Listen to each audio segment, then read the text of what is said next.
All right, I am going to use a online game again to look at some examples. This one is called Cash Out. Great music, but I'm going to turn the music off. And I am also going to take this check mark off because I don't want it to time me. I just want to practice the problems. So what we're practicing today is instead of counting up when we don't know the exact change, so we take the amount of purchase and the amount given to us and we count up to that amount. That's one way to do it. But a lot of cash registers, of course, give us the amount. We're going to do the medium easy. We want the medium difficulty. You can display hints and show the change amount. We definitely want that to be yes, because today we're going to work on what if we already have the change amount. Because when you use a cash register in today's time, what's going to happen is I would like to buy this refrigerator like this one says. It costs $16.12 and I gave you $100. When you type that $100 in the cash register, it will tell you what you owe them. So you owe me $83.88. Well, then I have to go into my till, T-I-L-L is what it's called, and that's what a cashier's money box is called, and I have to give this person back the money I owe them. Well, in this problem, I have $1 bills, $5 bills, $10 bills, $20 bills, and $50 bills, and then the various coins from a quarter down to a penny.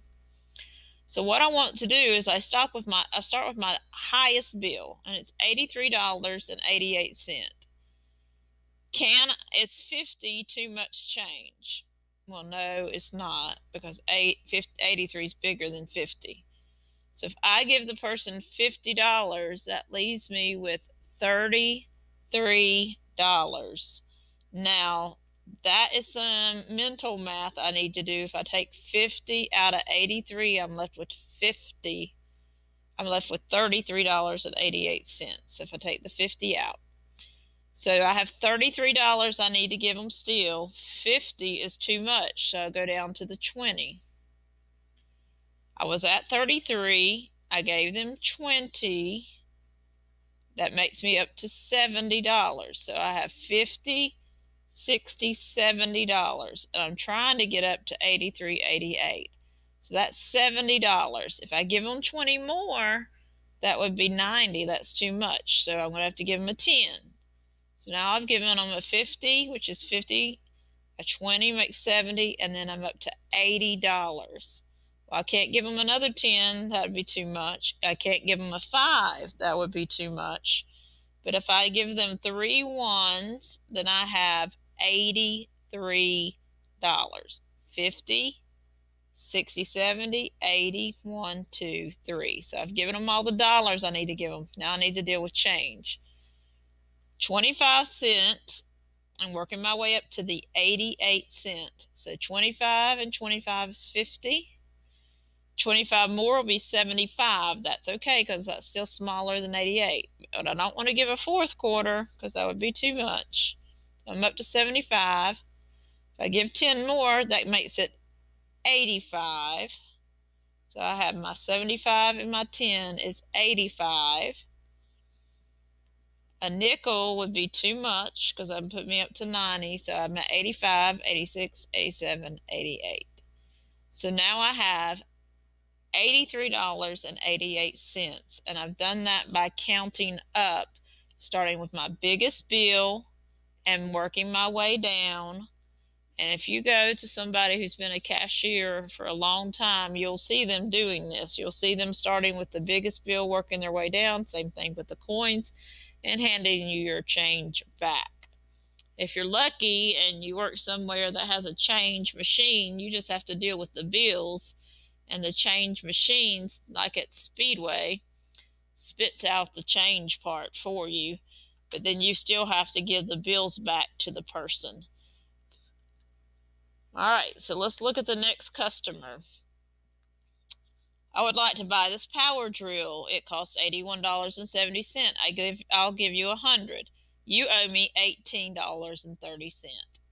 50 is more than 18. 20 is more than 18. So you're going to start out with a 10. 10 more would be 20. That would be too much. So 10 plus 5 is 15. We're still under 18. If I gave 5 more, I'd be past the 18. So that's 10, 15, 16, 17, 18. So I need to give $18. The 30 cent, if I give 25, 10 more would be 35, which is too much. 25 and 5 is 30 exactly. I don't need any more pennies. There I have what I need to give them. So then I can give them the change. So now I have given them the right amount of change. Now, of course, I can give 5 nickels or 6 nickels or 3 dimes to get that 30 cent that we were working with. But we're trying to get the least amount of coins. But if I'm sitting there in my cash register, I run out of quarters, well, then I'm going to have to work with dimes and nickels and pennies and count using those instead. And then I need to call someone over and say, hey, I need a roll of quarters brought to me. I would like to buy this power drill that costs $32.23 and you give $100. So you want to give me $67.77 back. So 50 is less than 67, so that's good. 50. 20 more would be 70. That's too much. So 10 more would be 60. So I've given 50, 60. 10 more would be 70. Too much. I need a 5. That's 65. 50, 10, and 5 is 65. 5 more would take me over 67. That's too much. So I need those 2 ones to get 67. So I have 50, 60, 65, 66, 67. Okay, 77 cent. 1 quarter, 2 is 50 cent, and 3 is 75 cents. So all those quarters I've stayed under 77 cent. I'm already up to 75. 3 quarters make 75 cent. So I just need 2 more pennies to get to my 77, and now I've given the correct change.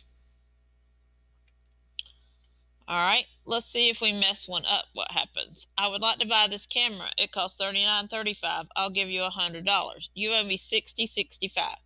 We're not going to really miss this problem, but we're going to just start with the largest bill. So I say, oh, 60. I can count by tens. 10, 20, 30, 40, 50, 60. And then I can give 10, 20, 30, 40, 50, 65 cents back. So that's $60.65. Now that's correct, but it's not the smallest bills. But it says, thank you very much, have a nice day. So it doesn't require me on this game to give the largest bills, but let's make a mistake this time. The change this time is $4.59. Let's do $5 and 50, 5, 56, 57, 58, 59. So I'm giving the wrong answer because $5 is too much. So I'm going to do that and say, ooh, it says, you gave me $1 too much. So I need to go back and do that. Well, what happens on your job if you don't give back the right change? Well, if you don't give back the right change on a continual basis, at the end of the day, when you're through with your cash register, they're going to do a count. They're going to count how much money you started with. They're going to look at your receipts. The computer keeps up with that for them. How much you took in for the day. Then they're going to see how much is in your cash register. So if you've been exchanging money all day and people have given you money and you've been giving them change, well, if you've messed up somewhere along the way, then the amount of money you have is going to be off. Now, if it's off a small amount, most businesses will overlook that. But let's say we do the next customer, and we have to give them $19.09. And I decide I'm going to give them 10, and I give them 2 5s by mistake instead of 1 5. So I have just made a $5 mistake. Maybe my 2 5s stuck together, or maybe I just was counting and said 10, 15, 20. I wouldn't, I don't know. Somehow I miscounted. Maybe I started counting 10, 15, and I say 19. Maybe I say 10, and then I put my 5, and I say that's only, 14, and I have to put another one if I put too much, and I give it back. Again, it says you gave me $4 too much. Well, if you're standing in line at Walmart and you give somebody and your cashier gives you $4 too much and you don't notice or they don't notice, and you walk out with that, then there's, you don't, it was a mistake that nobody caught. Or maybe you did know they gave you $4 too much and you say, great. You walk out with it because you know they made a mistake, but you just got $4 extra and you walk out. That's not what I would do. I would let them know I got too much or too little. But then again, they're off at the end of the day. And if you're off continually or off too much, then you can end up either having that taken out of your paycheck or you could lose your job. So being able to give that correct change is really, really important.